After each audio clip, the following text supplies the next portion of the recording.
दोस्तों, आज भारतीय शेयर मार्केट में हाहाकार है। भारत की अर्थव्यवस्था जैसे क्रश हो गई है। 1996 के बाद ये पहली ऐतिहासिक गिरावट है। 28 साल का रिकॉर्ड टूटा है। और इस समय अगर आप निफ्टी और सेंसेक्स को देखिएगा तो निफ्टी 400 अंक से ज्यादा टूटा है और सेंसेक्स 1200 अंक के नीचे चला गया है। दरअसल जो फॉरेन इन्वेस्टर्स थे वो भयानक बिकवाली इस समय कर रहे हैं, लेकिन उससे भी ज्यादा ताज्जुब ही नहीं बल्कि दुख की बात यह है कि वो फॉरेन इन्वेस्टर्स चाइना का रुख कर रहे हैं।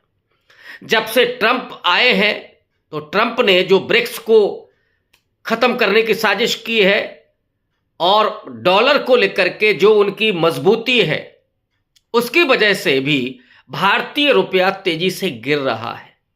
भारतीय रुपए में ये कोई पहली बार गिरावट नहीं हो रही है। 2.5 साल पहले जब 80 रुपए पर डॉलर पहुंचा था उस समय भी हाहाकार थी, लेकिन अब तो चारों तरफ सन्नाटा है। आज 87 रुपए से भी ज्यादा भारतीय डॉलर है और एक रिपोर्ट ये कह रही है कि इस समय पूरे एशिया में सबसे ज्यादा अविश्वसनीय और खराब पोजीशन में कोई करेंसी है तो वो भारतीय रुपए है।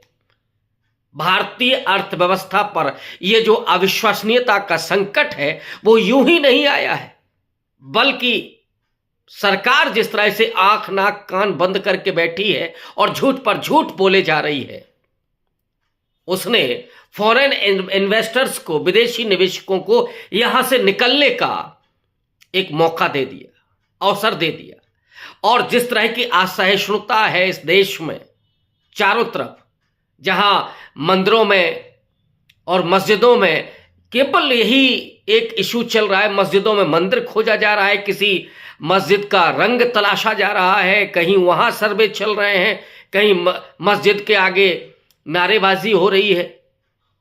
इस हिंसा ने, इस असहिष्णुता ने भी फॉरेन इन्वेस्टर्स को यहां से जाने का रास्ता दिया और कोई विजन नहीं है सरकार पर। और इसीलिए ये हालात हैं कि आज 8 लाख करोड़ रुपया डूबा है। अब जरा उन इन्वेस्टर्स को पूछिए जिन्होंने पैसा लगाया था, भारतीय इन्वेस्टर्स। विदेशी तो बिकवाली करके जा रहे हैं, लेकिन उसका असर जो भारतीय मिडिल क्लास और भारतीय उच्च वर्ग है उस पर भी पड़ रहा है। गरीब आदमी तो वो शेयर मार्केट में पैसा नहीं लगाता है, लेकिन जो मिडिल क्लास उभरा था 91 के बाद, मनमोहन सिंह की कांग्रेस पार्टी और यूपीए के दौरान, वो मिडिल क्लास जो ज्यादा धर्म के नशे में है वो बुरी तरीके से टूट रहा।